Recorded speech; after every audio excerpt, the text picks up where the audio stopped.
डग्गा मार वाहनों का आतंक। गाजियाबाद में धड़ल्ले से दौड़ रही अवैध सवारी गाड़ियां, परिवहन विभाग के अभियान की खुली पोल। गाजियाबाद में डग्गा मार वाहनों का संचालन थमने का नाम नहीं ले रहा है।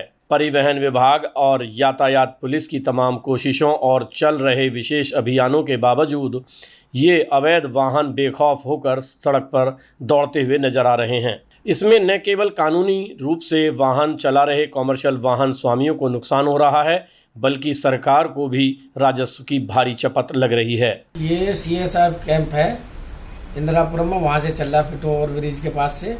आईटीओ साहब को कोई पता नहीं है, कोई पहुँचता नहीं है वहाँ। टीआई साहब के पास गए, उनसे बोला, जब हम पहुँचते हैं, जब वो बंद कर देते हैं, फिर आ जाते हैं, फिर चालू हो जाता है वो।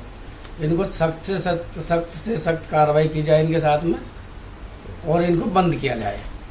मोहन नगर, लालकुआ और सीआईएसएफ कट जैसे प्रमुख स्थानों पर नेशनल हाईवे के नीचे बने फुट ओवर ब्रिज के पास से दर्जनों डग्गा मार वाहनों का संचालन हो रहा है। ये वाहन न सिर्फ अवैध रूप से सवारी बैठा रहे हैं, बल्कि यात्रियों की जान को भी खतरे में डाल रहे हैं।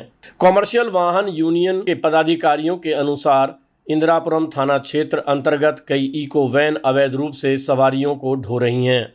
आज उसी को देखते हुए हमने जो हमारे पास ये चिट्ठा आया था, पूरा बन के आया था, ये 62 के लिए ही बात आया था। ड्राइवरों ने पूरा रिकॉर्ड बना के दिया है इसका हमारे हाथ में। और मैं ड्राइवर मंत्री होने के नाते अभी सभी से ये कह देना चाहता हूँ कि आज हमने यहाँ पे जो जयवीर टीआई थे उनको समझा दिया है, संज्ञान में दे दिए, और अभी डीएम साहब के पास में, दीपक राणा जी के पास में जा रहे हैं। वहाँ जाके उनके भी संज्ञान में दे देते हैं, जो हमारे गाजियाबाद के डीएम साहब हैं, और एसपी ट्रैफिक जो हमारे गाजियाबाद के हैं, उनके संज्ञान में भी आज हम ये फैसला कर देते हैं। और अगर आज इन्होंने आप इसको बंद करने का आश्वासन दिया है 3 दिन के अंदर, अगर 3 दिन के अंदर ये बंद नहीं होता है, आश्वासन नहीं, हमें कार्रवाई चाहिए। अगर ये बंद नहीं होता है, यहाँ से प्राइवेट गाड़ियों का या आवागमन और ये अवैध वसूली यहाँ बंद नहीं हुई, तो इसके बाद यहाँ सामूहिक हड़ताल होगा और यहाँ पे चक्का जाम होगा। इन वैनों में नियमों के विरुद्ध 2-2 सीएनजी सिलेंडर लगे हुए हैं। हाल में ही लालकुआ क्षेत्र में ऐसी ही एक वैन में भीषण धमाका हुआ था, जो अवैध रूप से चल रही थी। उस हादसे में 2 लोगों की जान भी गई थी। यूनियन के पदाधिकारियों का कहना है कि कुछ प्रभावशाली लोगों के संरक्षण में यह अवैध धंधा फल फूल रहा है और विरोध करने पर उन्हें धमकियां तक भी दी जाती हैं। सबसे चौंकाने वाली बात यह है कि जिन स्थानों पर यह संचालन हो रहा है, वहां से कुछ ही दूरी पर पुलिस बूथ और ट्रैफिक पुलिसकर्मी भी तैनात रहते हैं। बावजूद इसके कानून की धज्जियां उड़ाते हुए खुलेआम सवारी बैठाई जा रही हैं। परिवहन विभाग की प्रवर्तन टीम ने हाल में ही अभियान चलाकर कई डग्गा मार वाहनों को सीज किया और उनसे भारी जुर्माना भी वसूला, लेकिन अभियान समाप्त होते ही स्थिति फिर पहले जैसी ही दिखाई दे रही है।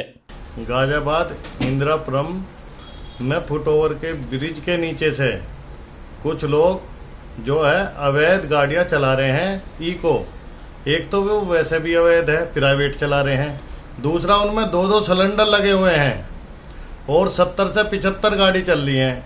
यहाँ से जोया, मुरादनगर, वो मुरादाबाद, गजरोला और पगवाड़ा, यहाँ की सवारी लेके जाते हैं 200-250 रुपये में, फिर उधर से आते हैं। और हमारी गाड़ियाँ ऐसे ही खड़ी रहती हैं, वे प्राइवेट वाले आते हैं, सस्ते में सवारी लेके जाते हैं, 2-2, 3-3 चक्कर मार रहे हैं। बताओ कैसे हमारा लालन पोषण होगा और कैसे हम बच्चों को पढ़ाएंगे लिखाएंगे जब हमारी गाड़ियाँ नहीं चलेंगी। एक तो इससे सरकार को भी नुकसान है, राजस्व को, क्योंकि हम तो टैक्स भरते हैं, वे बिना टैक्स की गाड़ी चला रहे हैं और सवारी भी खतरे में जाती है। किसी कारण से कोई दूसरे सिलेंडर लीक हो जाए, फट जाए, इसकी जिम्मेदारी किसकी होगी बताओ। हम चाहते हैं कि जो वहाँ से संचालन कर रहे हैं उन्हें जो पुलिस पकड़ के उन पर उचित कार्रवाई करी जाए सरकार के द्वारा। हालांकि इस बारे में एआरटीओ राहुल श्रीवास्तव का कहना है कि डग्गा मार वाहनों के खिलाफ लगातार समय समय पर कार्रवाई की जाती है। उन्होंने बताया कि परिवहन विभाग प्रवर्तन की टीम ने हाल में ही अभियान चलाकर कई डग्गा मार वाहनों को सीज किया है और उनसे भारी जुर्माना भी वसूला गया है। एआरटीओ का कहना है कि यदि इसके बावजूद भी कोई शिकायत मिलती है तो निश्चित तौर पर ऐसे वाहनों के खिलाफ सख्त कार्रवाई की जाएगी।